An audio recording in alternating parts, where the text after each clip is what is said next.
முருகனை வச்சு ஓட்டு கேட்கணும்னு அந்த குரூப்பு பரப்பிடுச்சு. ஏற்கனவே 2021 வேல் யாத்திரை யார் நடத்தினது தெரியுமா? அன்னைக்கு பாஜகனுடைய தலைவராக இருந்தவர், அவர் பேர் முருகன் தான். முருகனை திருத்தணி மலையில் இருக்க முருகனுடைய வேலை எடுத்துக்கிட்டு திருத்தணியிலிருந்து பாத யாத்திரை. எதுக்கு? முருகன் நம்மளை ஜெயிக்க வைப்பாரு. வெற்றிவேல் வீரவேல், வெற்றிவேல் வீரவேல். கொண்டு போறது யாரு? முருகன். அவர் பேர். வேண்டுதல் வச்சிருக்கிறது யாரு? முருகன் கடவுள்கிட்ட. தூக்கிட்டு போறது எது? வேல்கம்பு. தூக்கிட்டு போய் இங்கிருந்து நடந்து போய் முருகன் என்னை வெற்றி பெற வைப்பார் அப்படின்னாரு. அந்த முருகன் தாராபுரம் தொகுதியில் நம்முடைய அருமை சகோதரி கயல்விழி செல்வராஜ் அவர்களிடம் தோற்று போனார். அப்போ முருகன் வேல்கம்பை புடுங்குறப்பே நினைச்சிட்டார், என்கிட்ட இருந்த ஒரே ஆயுதம் இதாண்டா, அதையும் பிடிங்கிட்டு கிளம்பிட்டாங்க. உங்களுக்கு நான் வைப்பேன் பாருங்க ஆப்பு, அப்போ நீங்கள் யாருன்னு தெரிஞ்சுக்குவீங்கன்ட்டு தலைவராக இருந்த முருகன் மட்டும் தோல்வி அடையல. அப்பொழுது புதிதாக கட்சியில் இணைந்த அண்ணாமலை அரவக்குறிச்சி தொகுதியிலும் மொஞ்சனூர் இளங்கோ என்ற ஒரு சாதாரண தொண்டனிடம் தோல்வி அடைந்தார். அதுக்கப்புறம் முருகன்ட்ட, முருகா எப்படியாவது எங்களை ஜெயிக்க வையே, ஆகா வாகா அப்படின்னு நீலகிரி தொகுதியில் போய் நமது துணை பொதுச் செயலாளர் அருமை அண்ணன் ராசா அவர்களை எதிர்த்து நின்று அப்பையும் முருகன் தோத்து போனார். கோயமுத்தூர்ல கணபதி ராஜ்குமார் என்ற நமது திராவிட முன்னேற்ற கழகத்தின் தோழருடன் தோல்வி அடைந்தவர் அண்ணாமலை. பல தடவை முருகன் உங்களுக்கு ஆப்பு வச்சிருக்காரு. அதே முருகன்ட்ட போய் 2026 திமுக தோற்கடிக்க வேண்டும் முருகா, திராவிடம் ஒழிய வேண்டும் முருகா, முருகா ஆகா ஓகான்னு முருகன் பார்க்கிறாரு. நானே திராவிட இயக்கத்தில் முக்கியமான உறுப்பினர்ரா, உங்களுக்கு தெரியாதா என்னை பற்றி? எதை வச்சு முருகனை திராவிட இயக்கத்தினுடைய உறுப்பினர்னு சொல்றேன் தெரியுமா? முதல்ல மாநில சுயாட்சிக்கு குரல் கொடுத்ததே என் அப்பன் ஞான பண்டிதன் முருகன் தான். வீட்டில் அவருக்கு ஒரு பிரச்சனை வந்துருச்சு, ஞானப்பழத்தை கொண்டு வர்றாரு நாரதர். இதோ ஞானப்பழம், அந்த ஆளுக்கு எவனோ கொடுத்துருக்கேன், தின்ட்டு பேசாமல் வீட்டில் படுத்திருக்கலாம். நேர சிவபெருமன் ஃபேமிலியில் கொண்டு வந்து இந்த ஞானப்பழம் உடனே அவர் வாங்கி, சிவபெருமன் வாங்கி ரொம்ப நன்றி மாப்பிள்ள அப்படின்ட்டு வாங்கி சாப்பிட்டு பேசாமல் இருந்திருக்கலாம். உடனே வீட்டுக்கார மாட்டேன், இதை நான் சாப்பிடுவதை விட நீ சாப்பிடுவது தான் சால சிறந்தது. அந்தம்மா ரொம்ப நன்றி மாமா, உங்களுக்கு கொடுத்த பழத்தை எனக்கு கொடுத்தீங்களேன்ட்டு அந்தம்மா தின்ட்டு பேசாமல் இருந்திருக்கலாம். அது உடனே இதை நமது பிள்ளைகளுக்கு ஆளுக்கு பாதியாக பிரித்து கொடுத்து விடலாம் அப்படின்னு சொன்னோன்னா நாரதர் என்ட்ரி. மாம்பழத்தை இரண்டாக பிரிக்க கூடாது, யாராவது ஒருவருக்குத்தான் கொடுக்க வேண்டும். உடனே நீங்கள் தான் போட்டி வைப்பதில் வல்லவராயிற்று, நமது பிள்ளைகளுக்கு ஒரு போட்டி வையுங்கள். உடனே யார் உலகத்தை முதலில் சுற்றி வருகிறீர்களோ அவர்களுக்குத்தான் இந்த ஞானப்பழம் அப்படின்னா, பெரிய மகன் விநாயகர் அவர் உலகத்தை அந்த உடம்பை தூக்கிட்டு என்னைக்கு சுற்றி முடிக்கிறது அப்படியே நடந்து வர்றாரு. இங்கே நடக்கிறதுக்கே 1.5 மணி நேரம் ஆகுது. நம்ம வாகனத்துக்கிட்ட கேட்போம்னா அவருடைய வாகனம் எது? மூஞ்சூர். அதுக்கிட்ட கேட்குறாரு, பிரதர் உலகத்தை சுத்த போகலாமா? அதுக்கு மூஞ்சூர் சொல்லுது, கொஞ்சமாவது மனசாட்சி இருக்காயா உனக்கு? என் மேலே நீ உட்காந்தீங்கன்னா எனக்கு அதுதான் கடைசி சிட்டிங்க. இதில் ஒன்றையை தூக்கிட்டு நான் உலகம் முழுவதும் எப்படி ஊந்து ஊந்து போய் நீ என்னைக்கு ஞானப்பழத்தை வாங்கிறது? முருகன் நம்பால் உடனே தமிழ் கடவுள் மயில் எடுத்தாரு, ஒரு நொடியில் உலகத்தை சுற்றி வருகிறேன், சுற்றி அடிச்சுட்டு வந்துட்டாரு. வந்து எங்கே எனக்கு ஞானப்பழம் அப்படின்னா அதுக்குள்ள விநாயகர் ஒரு டுபாக்கு ஒரு வேலை பார்த்துருவார். யார்கிட்ட? நாரதர்கிட்ட. உலகம் என்றால் என்ன, அம்மையப்பன் என்றால் என்ன? உலகம் என்றாலும் அம்மையப்பன் என்றாலும் ஒன்றுதான். இருந்தாலும் எனக்கு தெரியாதுன்னு இருக்கலாம். அவன் குழப்பத்தை உண்டு பண்ணுறதுக்குனே தான் வந்திருக்கான். உலகம் என்றாலும் அம்மையப்பன் என்றாலும் ஒன்றுதான். அப்படியானால் என் அம்மா அப்பாவை சுற்றினால் உலகத்தை சுற்றியதாகத்தானே அர்த்தம். ஆமாம் ஆமாம் என்றார். அவங்க அப்பா அம்மா 3 ரவுண்ட் அடிச்சுட்டு ஞானப்பழத்தை வாங்கி தின்னுக்கிட்டு இருக்காரு. அப்போ வர்றாரு முருகன், எங்கே எனக்கு ஞானப்பழம்? உங்கள் அண்ணன் வாங்கி சாப்பிட்டுக்கிட்டு இருக்கேன், நீ உன் வேலையை பார்த்துட்டு போ. எனக்கு அநீதி இழைக்கப்பட்டது, இந்த இடத்தில் நான் இனிமேல் இருக்கப் போவதில்லை, எனக்கென்று ஒரு தனி உலகத்தை நான் அமைக்கப் போகிறேன், எனது நாடு எனது உலகம் என்று அமைக்கப் போகிறேன்னு அநீதி இழைக்கப்பட்டவுடன் எப்படி நம்ம தலைவர் Tamil Nadu is out of control of central government அப்படின்னு சொன்னாரோ, அதே மாதிரி எனக்கென்று ஒரு தனி உலகத்தை அமைக்க போகிறேன்னு அன்னைக்கு போய் நின்னவர் தான் இன்னைக்கு வரைக்கும் அந்த கோரிக்கை நிறைவேறாம கோமணத்தோட ஏனிப்படி தண்டு கொன்று கோமணத்துடன் ஆண்டியானாய் ஔவையார் பாடுவாங்க. அப்ப ஔவையார்கிட்ட கேட்பாரு முருகன், ஔவையே 1 2 3 என்ற வரிசையில் எங்கள் குடும்பத்தை பற்றி பாடு. ஒன்னே ஔவையார், ஒன்றானவன் உருவில் இரண்டானவன் உருவான செந்தமிழில் மூன்றானவன் நன்கான வேதத்தில் நான்கானவன் நமச்சிவாய என 5ஆனவன் இன்பச் சுவைகளுக்குள் 6ஆனவன் இன்னிசை பதங்களில் 7ஆவனன் தித்திக்கும் நவரச வித்தானவன் பற்றானவன் நெஞ்சில் பற்றானவன் பன்னிருகை வேலவனை பெற்றானவன் என்று தமிழிலே ஔவையை பாடி தமிழை ரசித்த கடவுள் யா முருகன். அவரை போய் இவருக காப்பாற்ற போறாருங்களாம். முருகனை நாங்கள் காப்பாற்றுவோம்.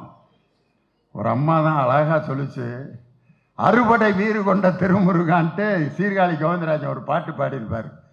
அந்த பாட்டில் திருப்பரங்குன்றத்தை பற்றி என்ன பாடினார்னா, குறுநகை தெய்வானை மலரோடு வண்ண குலமகளாக வரும் நினைவோடு திருமண கோலம் கொண்ட ஒரு வீடு வண்ண திருப்பரங்குன்றம் என்னும் படை வீடு. தெய்வானைக்கு கல்யாணம் ஆன இடம்தான் திருப்பரங்குன்றம். திருப்பரங்குன்றத்தில் நீ சிரித்தால் முருகா அப்படின்னு தான் எழுதியிருக்காங்களே ஒழிய, அமித்ஷா இங்க வந்து சொல்றாரியா திருப்பரங்குன்றத்தை சிக்கந்தர் மலை என்று மாற்றியது திமுகங்கிறாரியா. என்னைக்காவது நம்மளோ அன்னை சேகர் பாபுவோ சிக்கந்தர் மலைக்கு நான் போயிட்டு வரேன் போயிருக்காரு அன்னைக்காவது? இந்து சமய அறநிலைத்துறை அமைச்சர் திருப்பரங்குன்றத்தில் அங்கிருக்கக்கூடிய அதிகாரிகளை சந்தித்து கோயில் திருப்பணிகளை பார்வையிட்டார்னா வருதே ஒழிய, சிக்கந்தர் மலை அப்படிங்கிற பேரை நம்ம மாத்தினோம்னு ஒரு உள்துறை அமைச்சர் அபாண்டமாக போடப்பட்ட பழி. இந்த பாட்டு திருப்பரங்குன்றத்தில் நீ சிரித்தால் முருகான் தான் எழுதியிருக்காங்களே ஒழிய, சிக்கந்தர் மலை மீது நீ சிரித்தால் முருகா நாகூர் தர்காவிலே எதிரொலிக்கும் அப்படின்னா பாடினாங்க இல்லை.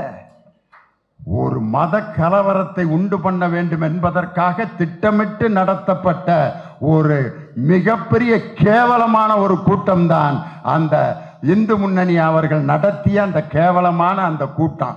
அந்த கூட்டத்தில் போய் அதிமுக குரூப்பு, முன்னாள் வருவாய்த்துறை அமைச்சர் ஆர்.வி. உதயகுமார், பால்வளத்துறை அமைச்சர் ராஜேந்திர பாலாஜி, செய்தி மக்கள் தொடர்புத்துறை அமைச்சர் கடம்பூர் ராஜு, எல்லாம்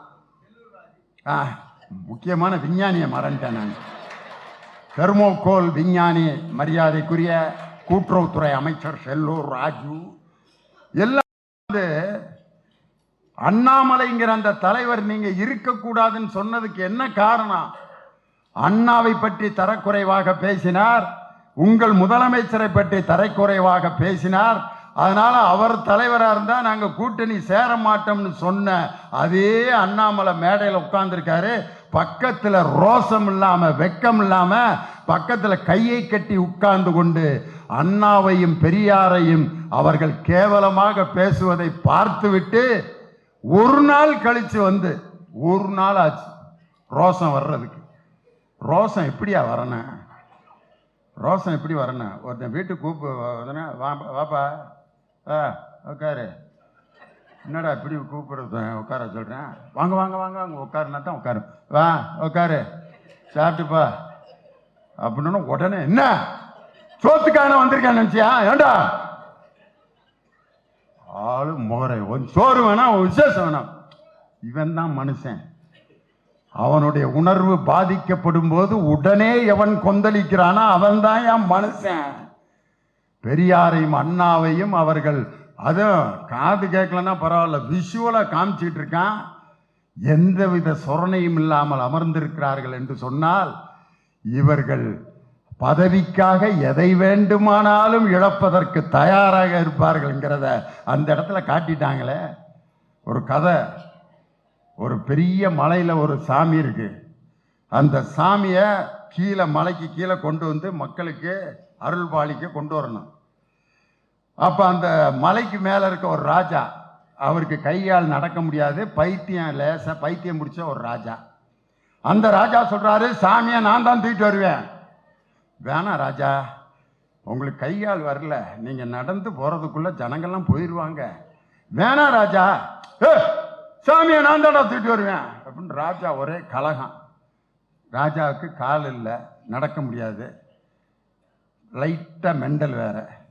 இருந்தாலும் ராஜா ரொம்ப ஆசைப்படுறாரு. சாமியை ராஜா கையில் கொடுத்துட்டாங்க. நடக்க முடியாது, எப்படி ராஜா போவ? ஒரு கழுதையை கூப்பிட்றேன் வா அப்படின்னு எங்கேயோ இருந்த ஒரு கழுதையை கூப்பிட்டு ராஜாவை தூக்கி உட்கார வச்சுட்டாங்க. ராஜா சாமியை தூக்கிட்டு வர்றார். வழி நெடுக ஜனங்கள்லாம் அப்படின்னு கும்பிடவும் கழுதை என்ன நினச்சிக்கிச்சு, நம்மளைத்தான் எல்லாரும் கும்பிடுறாங்க அப்படின்ட்டு மண்டைய இப்படியே ஆட்டிக்கிட்டு சந்தோஷமா வருது. எது கழுதை. ராஜா என்ன நினச்சிக்கிட்டாரு, நம்மளை தான் கும்பிடுறாங்கன்ட்டு மேலே இருக்கிற சாமியை வச்சுக்கிட்டு டங்கு டங்கு டங்குன்னு குதிக்க ஆரம்பிச்சிட்டாரு. கழுதையும் குதிக்க ஆரம்பிச்சிருச்சு, ராஜாவும் குதிக்க ஆரம்பிச்சு மலையை விட்டு கீழே இறங்கணுன்னு கழுதையும் கீழே விழுந்து ராஜாவும் கீழே விழுந்து சாமி சிலையும் சுக்கு நூறா நொறுங்கி போச்சு. இந்த 2026 பாஜக அதிமுக கூட்டணிக்கு நடக்க போறது இதுதான். அதுல கழுதை யாரு தெரியுமா? அவர் பேரை சொல்லக்கூடாது, அதிமுக தான் அந்த கழுதை. அந்த பைத்தியம் பிடிச்ச ராஜா யாருன்னா பாஜக. வேற எதை சொல்லி ஓட்டு கேட்பது என்று தெரியாமல் ஒரு சாமி சிலையை தூக்கி கொண்டு அவர்கள் மக்களிடம் ஓட்டு பிச்சை ஏந்தி கொண்டிருக்கிறார்கள்.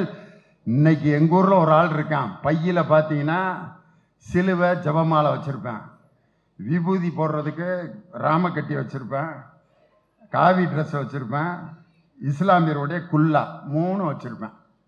எதுக்குன்னா எந்த கோயிலில் பூஜை நடக்குதோ அந்த யூனிஃபார்மை மாட்டிடுவேன். பெருமாள் கோயில்னால் நல்ல இவ்வளோ பெருசு நடுத்தலையிலேருந்து போட்டு வெங்கட்ராமா கோவிந்தா வெங்கட்ராமா கோவிந்தா சில்லற காசை பொறிட்டு வந்துடுவார்.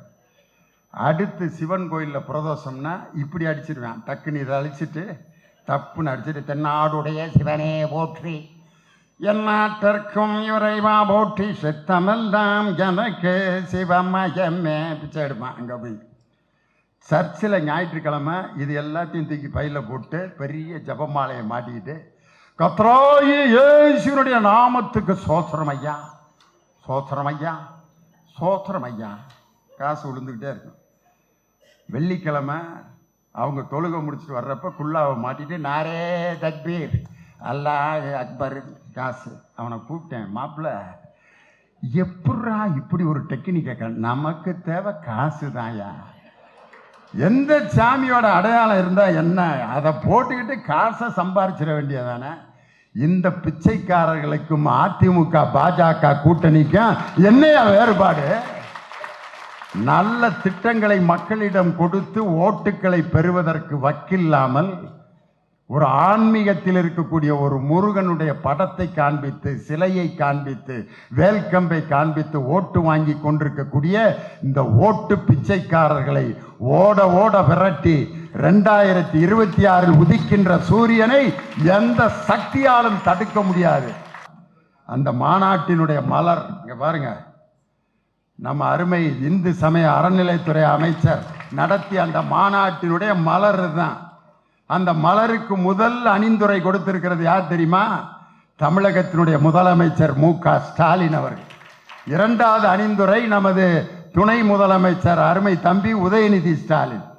இதுல யாரெல்லாம் கட்டுரைகள் எழுதியிருக்காங்கன்னா, அமெரிக்காவை சேர்ந்த முருக பக்தர்கள், கனடாவை சேர்ந்த முருக பக்தர்கள், மலேசியாவை சேர்ந்த முருக பக்தர்கள் எல்லாம் முருகனுடைய அந்த வழிபாடு எப்படி தொன்மையானது என்பதற்கு பல நூற்றுக்கணக்கான கட்டுரைகள் இதில் அடங்கி இருக்கிறது.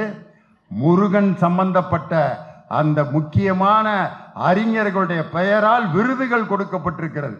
பாம்பன் சுவாமி விருதுகள் ஒரு அறிஞருக்கு, அதே மாதிரி போகர் சித்தருடைய பெயரால் நம்ம மருத்துவர் சிவராமனுக்கு விருது. இதுதான் உண்மையான முருகனுடைய மாநாடு.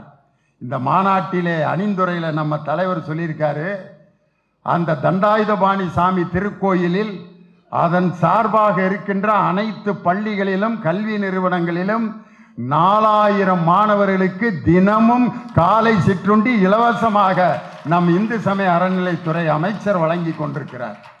அதில் 111 பேருக்கு கருணை அடிப்படையில் வேலை கொடுக்கப்பட்டிருக்கிறது. 1298 பேர் டெம்பரவரியா வேலை பார்த்தவங்களை நிரந்தர பணியாளர்களாக பழனி தண்டாயுதபாணி சாமி திருக்கோயில் பணியமர்த்தப்பட்டிருக்கிறார்கள். அதே மாதிரி கிட்டத்தட்ட 697 கோடி ரூபாய் 6 படை வீடுகளுக்கும் அந்த நிதியை ஒதுக்கி 6 படை வீடுகளில் இருக்கக்கூடிய முருகன் கோயில்களை தரம் உயர்த்துவதற்கு நிதி ஒதுக்கியவர் நம் இந்து சமய அறநிலையத்துறை அமைச்சரும் நம் மாண்புமிகு தமிழக முதலமைச்சர் அவர்கள் தான். இன்னைக்கு போக்குவரத்து கழகத்தில் ஒரு ப்ளூ கலர் பஸ் ஓடிக்கிட்டு இருக்கு பார்த்தீங்களா? அதில் பார்த்தீங்கன்னா கியர் இருக்காது, ஆட்டோ கியர் பஸ்ஸு. முன்னையெல்லாம் ஒரு பஸ்ஸு போயிட்டு இருக்கான், ஒரு கிழவி பஸ்ஸில் ஏறி அந்த கியர் பாக்ஸ் பக்கத்தில் கூடையை வச்சுச்சு. டிரைவர் இந்தம்மா கூடை என்கிட்ட தள்ளி வை, கியர் போடணும். தள்ளி வைய கூடைய. அதுக்கு அந்த கிழவி, கியர் அந்த கூடையில் போடு சாமி, நான் போகிறப்போ உன்ட்ட திருப்பி கொடுத்துட்டு போகிறேன் அப்படின்னு சொல்லி. கியர்னா என்ன, நான் கையில் பாக்கெட்டில் வச்சுருக்க பேப்பர் நான் நினச்சேன். கியர் போடணும் அப்படின்னா அந்த கியருக்கு இருந்த ஒரு பெரிய பொட்டி வண்டிக்கு பக்கத்தில் இருக்கான், அந்த டிரைவருக்கு பக்கத்தில். அதையெல்லாம் மாற்றி இன்னைக்கு ஆட்டோ கியர் பஸ்ஸு ஒரு மாற்றுத்திறனாளி கூட வேகமாக ஓடி வந்து ஏறுகின்ற அளவிற்கு அந்த போக்குவரத்து துறையை நவீனப்படுத்தி உலகை பறந்து விரிந்த உலகத்தை காட்டும் போக்குவரத்து துறையையும், வெளிச்சம் போட்டு இந்த உலகத்தை காட்டுகின்ற மின்சாரத்துறை, 2 துறையையும் நம் தமிழக முதல்வர் ஒருவரிடம் ஒப்படைத்திருக்கிறார்னா அதுதான் எங்கள் அன்பு தம்பி போக்குவரத்து துறை அமைச்சர் சிவசங்கர். என்னுடைய அருமை சகோதரி ஆண்டாள் பிரியதர்ஷினி அவங்க ஒரு விவாதத்தில் கலந்துக்கிறப்ப ஒரு வயசானவர், வலதுசாரி சிந்தனையாளர் அப்படின்னு ஒரு வயசானவர் கலந்துக்கிட்டார். அப்போ அவர் என்ன சொன்னார்னா, ஒரு மனுஷாளுக்கு வரக்கூடிய பிரச்சனை எல்லாம் அவன் தலையில் எழுதின விதி தான் காரணம். ஒரு மனுஷாளுக்கு வரக்கூடிய பிரச்சனைகளுக்கு காரணம் அவன் தலையில் ஆண்டவன் எழுதிட்டார் அப்படின்னார். அதுக்கு ஆண்டாள் பிரியதர்ஷினி ஒரு கேள்வி கேட்டாங்க, ஐயாவுக்கு இவ்வளோ வயசாயிருச்சு, உங்களுக்கு சுகர் இருக்கான்னு கேட்டாங்க. இருக்கு, அதை பற்றி உங்களுக்கு என்ன? எனக்கு இருக்கு, இல்லை, அதை இருக்கா இல்லையா அதை மட்டும் சொல்லுங்க. இருக்கு. அப்போ ஆண்டவன் உங்கள் தலையில் சுகர்னு எழுதிட்டதுனால சுகர் மாத்திரை சாப்பிடாம இருக்கீங்களான்னு கேட்டார். யார்? நம்ம ஆண்டாள் பிரியதர்ஷினி. கேட்டோன்னா சாப்பிட்றேன். பெண்கள்கிட்ட அதெல்லாம் கேட்கக்கூடாது. அவர் சுகர் உங்களுக்கு வந்துருச்சுன்னு தலையில் எழுதிட்டு பேசாமல் இருக்க வேண்டியதானே, எதுக்கு மாத்திரை சாப்பிட்றீங்க, வாக்கிங் போகிறீங்க, டாக்டர்கிட்ட போய் செக்கப் பண்ணுறீங்கன்னு அவர் கப்புன்னு வாயை அடக்கிட்டார். தன்னுடன் விவாதம் செய்கிறவர்களை அறிவியல் பூர்வமாக எதிர்கொள்ளக்கூடிய ஆற்றல் எங்கள் அன்பு சகோதரி ஆண்டாள் பிரியதர்ஷினி. அதே மாதிரி என் அருமை சகோதரர் தராசு சியாம் இருக்காரு, அவர் டூரிங் தியேட்டர் நடத்தினவர். அதனால சினிமா படத்தினுடைய டீட்டெயில்ஸ் அவ்வளவு அப்டேட்டாக வருஷம் உட்பட சொல்வார். இந்த டூரிங் தியேட்டர் நடத்துகிறப்ப நாங்கள்லாம் அந்த படங்களுக்கு போவோம். தர டிக்கெட் 20 காசு. அந்த தர டிக்கெட்டில் போய் உட்காந்தா எனக்கு முன்னாடி வர்றவன் மண்ணை ஃபுல்லாக ஒரு 2 அடி உயரத்துக்கு குமிச்சு அதில் உட்காந்துருவேன். நாங்கள் போய் அவன் முதுகு மட்டும்தான் தெரியும், தர தெரியாது. மாப்பிள்ளை மண்ணை குமிச்சு மேடு போடுறியா நீ அப்படின்ட்டு படம் போட்டு நடந்துக்கிட்டு இருக்கிறதுக்குள்ளே பின்னால் கூடி அந்த மண்ணை பூரா பறித்து நாங்கள் சீட்டை உயர்த்திட்டு அவனை இறக்கிடுவான். ஒரு டூரிங் தியேட்டர்லேயே யார் உயர்த்தப்பட்டானோ அவனை தாழ்த்தி அரை மணி நேரத்தில் இன்னொருத்தன் உயர்கின்றானே, அந்த டூரிங் தியேட்டர் ஒரு சமத்துவ அடையாளம். அந்த தியேட்டரை நடத்தினவர் என் அருமை அண்ணன் தராசு சியாம். ஒரு இன்வெஸ்டிகேஷன் ஜேர்னல் என்று சொல்லக்கூடிய அந்த புலனாய்வு பத்திரிகையை முதலில் இந்தியாவிலேயே தொடங்கிய ஒரு பத்திரிகையாளர் என் அருமை அண்ணன் தராசு சியாம் அவர்கள். நான் நம்ம தலைவரை எந்த கூட்டத்தில் பார்த்தாலும் நம்ம முதலமைச்சருக்கு கை கொடுப்பேன். மற்றவங்க அப்போ அந்த கூட இருக்க அந்த செக்யூரிட்டிலாம் அடிமாங்க, நான் தள்ளி விட்டுட்டு தலைவருக்கு கை கொடுப்பேன். உடனே எனக்கும் கொடுப்பாரு. ஒரு தடவை அறிவாலயத்தில் கை கொடுத்துட்டேன். திரும்ப தலைவருடைய சமாதிக்கு வந்தார், அங்கேயும் கை கொடுத்தேன். அப்போ அவர் சொன்னார், அதான் அறிவாலயத்திலே கொடுத்துட்டீங்களே அப்படின்னாரு. தலைவரை, இந்த நாள் முழுவதும் உங்களை 10 தடவை சந்திச்சாலும் உங்களுக்கு கை கொடுத்துக்கிட்டே இருப்பேன் அப்படின்னு. எதுக்கு அப்படின்னு, அவ்வளவு சாதனைகளை நீங்கள் செய்து கொண்டிருக்கிறீர்கள். இந்த தமிழ்நாட்டில் இருக்கக்கூடிய 5 கோடி பேரும் தொடர்ந்து கை கொடுக்க வேண்டும் என்றால் அவ்வளவு சாதனைகளை நீங்கள் படைச்சிருக்கீங்கன்ட்டு தலைவரை பார்க்குறப்பெல்லாம் கை கொடுப்பேன். அந்த கை கொடுக்கறதுல பல வகை இருக்கு. அதில் எங்கள் அண்ணன் சேர் பாபுக்கு நீங்கள் கை கொடுத்து பாருங்களேன். கையை கொடுத்தோன்னா வாங்கி கொஞ்ச நேரம் அப்படி இறுக்க பிடிச்சிக்குவார். பிடிச்சிட்டு அந்த கையை அப்படியே இடுப்பில் வச்சுக்குவார். இது எதை காட்டுகிறதுனா, ஒவ்வொரு இடமும் அந்த குடும்ப பாசத்துடன் பழகுகின்ற அண்ணனாக, அப்பாவாக, தந்தையாக, ஒரு சகோதரனாக பழகக்கூடிய ஒரு அருமையான அண்ணன். அவருக்கு நீங்கள் ஃபோன் பண்ணீங்கன்னா என்ன பாட்டு வரும் தெரியுமா? அவருக்கு ஃபோன் பண்ணா, இருமுடி எடுத்து எரிமேலி தன்னில் ஒரு மனதாகி பேட்டை துள்ளி அருமை நண்பராம் பாபர் என்ற இஸ்லாமியரை தொழுது விட்டுத்தான் ஐயப்பனை வணங்குகின்ற அந்த மத ஒற்றுமைக்காகத்தான் இந்த பாட்டை நான் பாடினேன். அப்படி ஒரு பாட்டை தன்னுடைய ரிங்டோனில் வச்சிருக்காரு. ஒரு அமைச்சருங்கிறவங்க 2 பேருமே அதே கேரக்டர் தான். சரி, அமைச்சர்னா பின்னாடி 2 போலீஸ்காரங்க வந்து இந்த தண்ணி கொடுப்பாங்க, கர்ச்சீப் கொடுப்பாங்க. சார் அவங்க சும்மாவே இருந்தாலும் கூப்பிட்டு டீ காஃபி ஆஹா ஓஹா. 2 பேரும் எதை பற்றியாவது கவலைப்பட்டிருக்காங்களா பாருங்க. பிஎஸ்ஓ பின்னால் நிற்கிறாங்களா, அவங்க பிஏ நிற்கிறாங்களா? அமைச்சராக இருந்தாலும் இல்லாவிட்டாலும் மக்களோடு இருக்கின்ற தலைவர்கள் தான் இந்த 2 அமைச்சர். 2 பேர் எல்லா அமைச்சரும் நம்ம திமுகவில் இருக்க எல்லா அமைச்சரும் அப்படிதான். காரணம், மக்களை சந்திக்கின்ற முதல்வர். உடன்பிறப்பே வா என்று அறிவாலயத்தில் ஒவ்வொரு நாளும் 3 தொகுதியில் இருக்கக்கூடிய மக்களை சந்தித்து கொண்டிருக்கக்கூடிய முதலமைச்சர்.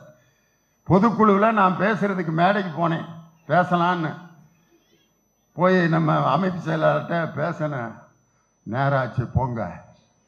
அப்போ தான் யோசித்தேன், உலகம் முழுதும் நம்மளை பேச கூப்பிட்றாங்க, பொதுக்குழுவில் நம்மளை வேணான்னு சொல்லிட்டாங்க.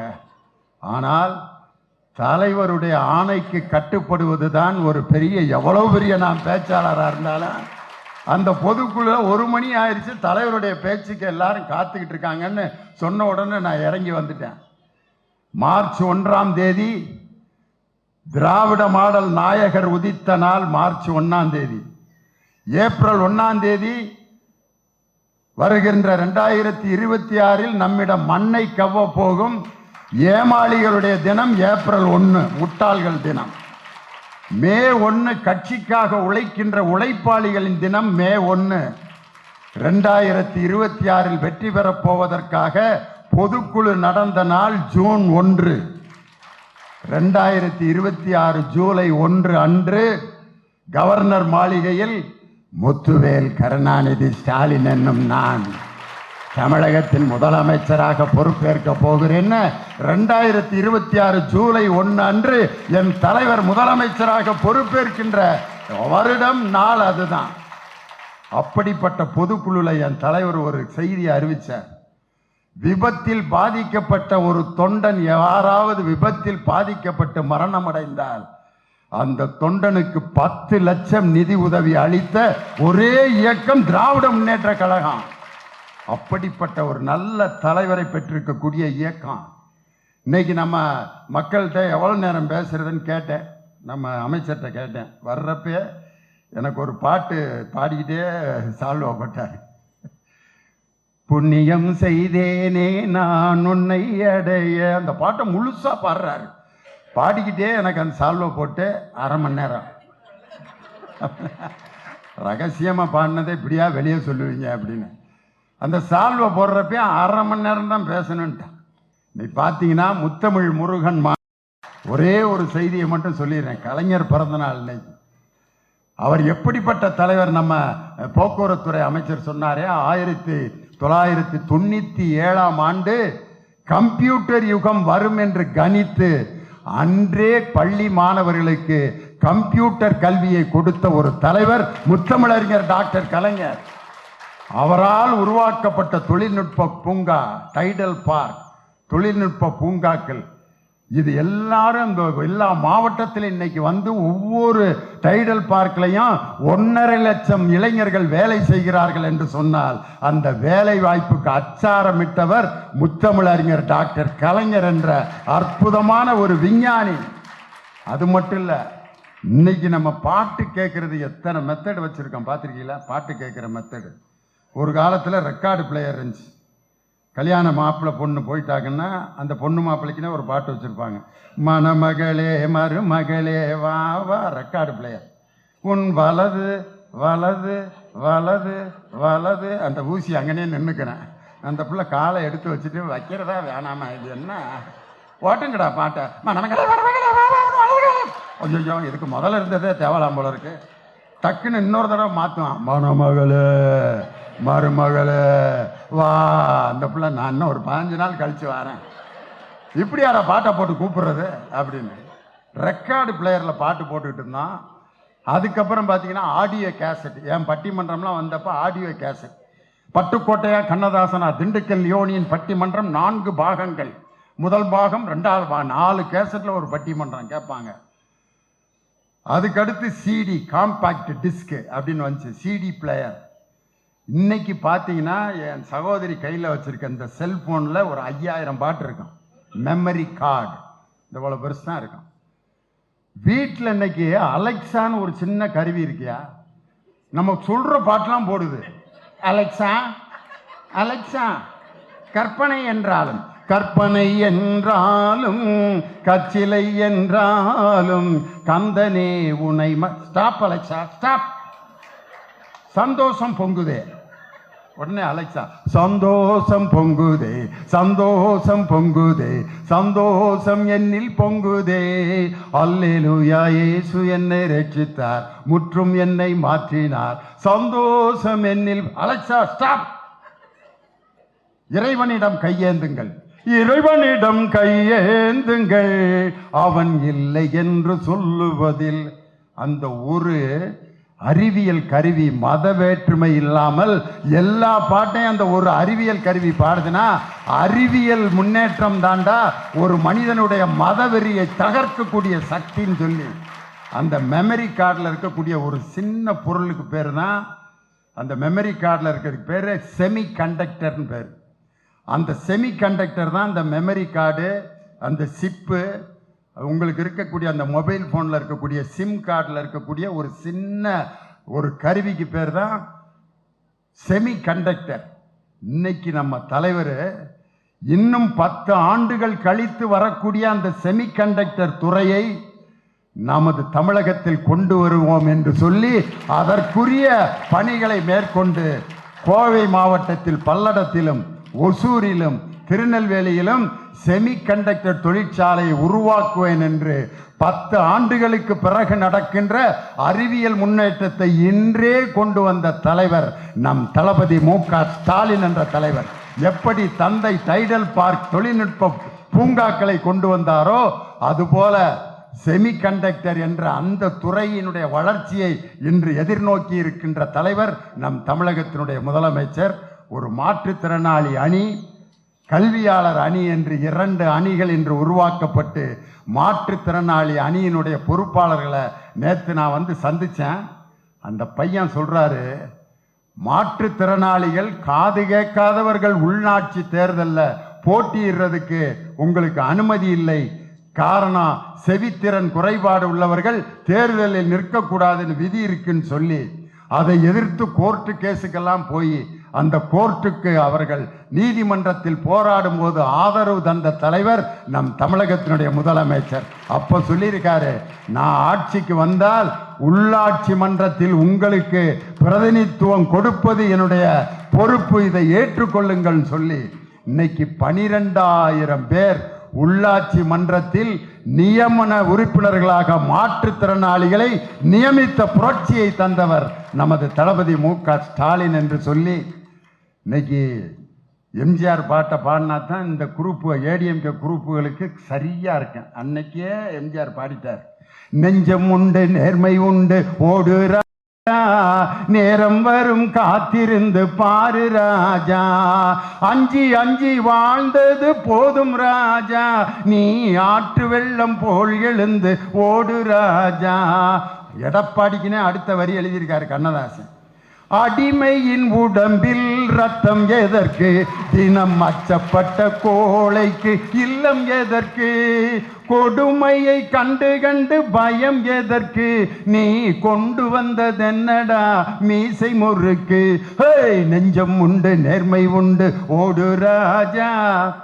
எங்கள் தங்கத்தில் ஒரு பாட்டு பாடியிருப்பார். ஓடும் ரயிலை இடைமறித்து அதன் பாதையில் தனது தலை வைத்து, ஓடும் ரயிலை இடைமறித்து அதன் பாதையில் தனது தலை வைத்து, உயிரை துரும்பாய் தான் மதித்து தமிழை வளர்த்த கூட்டம் எங்க கூட்டம், பரம்பரை ரத்தம் உடம்பிலடா, அது முறுக்கேறி கிடப்பது நடம்பிலடா, கொடுத்ததை கொடுத்தால் புரியுமடா, முன்பு எடுத்ததை எடுத்தால் தெரியுமடா, அண்ணன் அன்று நல்ல நல்ல கருத்தை அழகு தமிழில் சொல்லி கொடுத்து எதையும் தாங்கும் இதயத்தை நமக்கு வளர்த்த அண்ணாவை தலைவராக கொண்ட இயக்கம் திராவிட முன்னேற்ற கழகம்.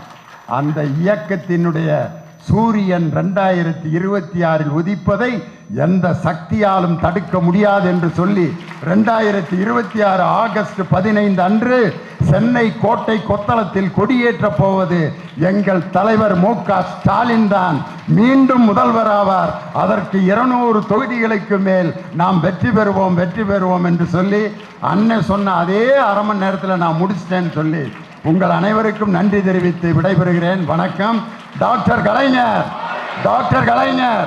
தமிழக முதல்வர் தளபதி ஸ்டாலின், இளைய தலைவர் உதயநிதி ஸ்டாலின்,